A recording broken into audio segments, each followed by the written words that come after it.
Back in 2018, no one gave us a shot in Iowa's most rural and most Republican district.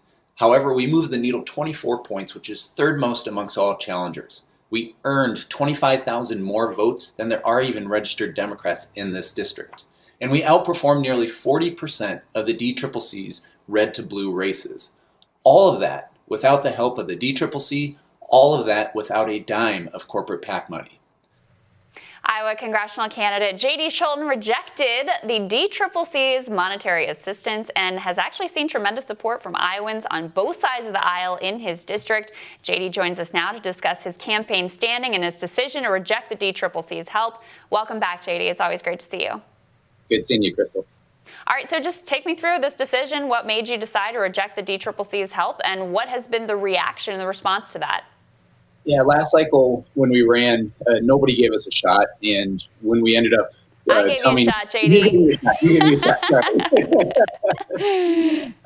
But you were one of the very few people, and when we ended up moving the needle 24 points, which is third most in the nation, and just got all the support behind us, this grassroots. I know grassroots gets thrown out pretty liberally these days, but it was amazing what we were able to do. And from last cycle, the D-Trip, didn't really return our phone calls and stuff, whatever. And so during that time, they reached out to me and said, if you run again, we're all in. You'd be a top 5 race, and we'd allow you to run the race you wanted to.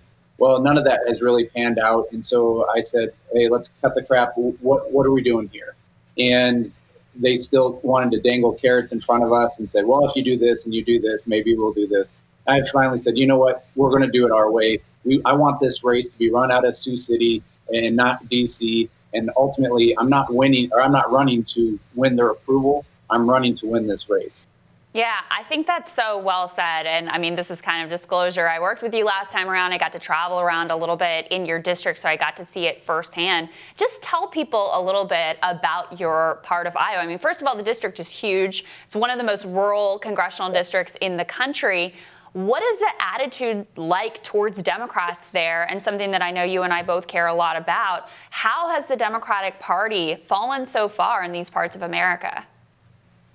We're not the cool kids in a lot of these parts. And so the biggest thing that I did last cycle was I got in my car, and then ultimately we raised enough money to get a used Winnebago RV and just went nonstop. And when you go and connect with people, we have so much in common. But the thing is, the Democratic Party is not viewed very highly upon in these parts. And so we did a tour last fall where we went to all 39 counties and went to towns of under 1,000 people, and we called it the Don't Forget About Us tour. And a lot of these towns are just trying to keep their local grocery store alive. And that's the reality in these places. And to be honest, both parties have failed rural America. And most of rural America hasn't even bounced back from the 2008 recession, let alone where we're at right now. Yeah. Do you think that there's a new receptivity? I've been looking at the poll numbers for Biden nationwide. It's going to be a long time before Democrats are able to actually win rural America again. But he's been picking up some ground in some surprising places. There's been a movement of white, non-college educated voters of the sort that I'm sure there are a lot of in your district, a little bit back towards the Democratic Party. I don't really attribute it to anything that the National Democrats have done. I think it's more a statement on the manifest failings of Donald Trump, especially with regards to handling of the coronavirus. But are you seeing any sort of new openness, new receptivity? How are they thinking about and weighing these issues right now? Especially in the last 2 months, I've had this conversation almost 20 times with farmers who have told me the same story. I'm a lifelong Republican. What Trump has done to this district is just despicable. I'm looking for answers. And so I'm out here talking about our issues, especially in agriculture and especially enforcing our antitrust laws. I was on the phone last week with a pretty prominent Republican in this district who runs a pork processing plant, and it's considered smaller, but it's a mid-sized one that they process about 1 million hogs a year. And so that supports hundreds of local farmers as well. But this guy's complaining that the big packers, the multinational packers that dictate the market, that own the market, are squeezing them out. And so if they go under, then the regional processing plants, the regional, a lot of what we want in agriculture that makes it safe, and we're so vulnerable right now because we're getting so big. That is, we have our foot in the door with a lot of these folks because of our interest in antitrust and helping these people out. It's a way to save the farm. It's a way to save these regional businesses that have been built for decades. Yeah, and one thing I want people to understand, I think a lot of people do understand this, is there is a deep populist progressive strain in districts like yours that I've seen you directly tap into. You know, last time around, you ran against Steve King. He's a lightning rod, to put it kindly. And I think there was a sense of, JD was only able to make it close because Steve King is so sort of awful in his comments and, outrageously racist that even Republicans were like, all right, enough with this guy. But now that you've got a sort of more standard issue Republican Chamber of Commerce type, who is the nominee, who unseated King in the Republican primary, what are the dynamics of that race look like now? Do you still have a shot in November? Absolutely. In fact, I think we match up better against my new opponent. I mean, he takes money from these Packers that are hurting this district. And you look at the history of this district, and it used to be represented. We had more districts back in the day, and it used to be represented by Tom Harkin when he was in Congress, and Berkeley Bedell. And here's Berkeley Bedell's 1982 reelection poster. It says, "Does the 1% now own your government?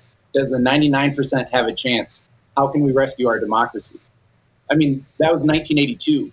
And so to tell me that populists and populism doesn't work well in this district, we're showing that even though this district went for Trump last time at 27%, we're pulling dead even with our current opponent. And we're out there, and we'll launch on Saturday our 375 town tour, where I'm getting in the RV, and the RV and I will go to all 375 towns. We're going to follow the CDC guidelines and really do it safe. But that's the plan. Yeah, I hope people are really paying attention to what you're up to, because this is a district that just shouldn't be in play for Democrats whatsoever. And the fact that you've been able to make it close, people should be studying what you've done and learning from what your platform is and how you've approached your race. Last question for you, JD. We had the big tech hearings here that we covered extensively on the show, this sort of new antitrust, a little bit of interest even on the right in an antitrust direction, at least among a few Republicans who kind of sort of get it and are willing to buck the longtime free market orthodoxy on their side. Democrats have a renewed interest in the topic. Elizabeth Warren, Bernie Sanders, and others. Cory Booker also has been kind of a leader on the issue. What would you like to see? And if you are a member of Congress, what will you push for in terms of big ag? Yeah, we need to modernize the Packers and Stockyards Act, which is going to be turning 100 years old next year, which will be my first year in Congress. So absolutely that. We need to make sure that we have strong GIPSA to protect our farmers from these antitrust or to protect them from these monopolies. Basically, my campaign right now is building this amazing coalition of consumers, of workers, and of farmers, all that are being hurt by these ag monopolies. And you look at the farmers are being squeezed both on the input and the market side. The workers are being suppressed. They're getting the same wages that they did when my family moved to Sioux City in 1984. And you have these consumers who are paying more for meat than they ever have been. And so that money isn't going to any of them. It's going to profits and to Wall Street. Yeah, I think that's really well said. And finally, JD, where can people learn more about your campaign? Our website, Scholten for Iowa, that's the numeric 4 for the 4th Congressional District of Iowa. And you can follow us on social media at JD Scholten. Always great to see you, JD. Thank you, Crystal. And we'll have more Rising for you after this.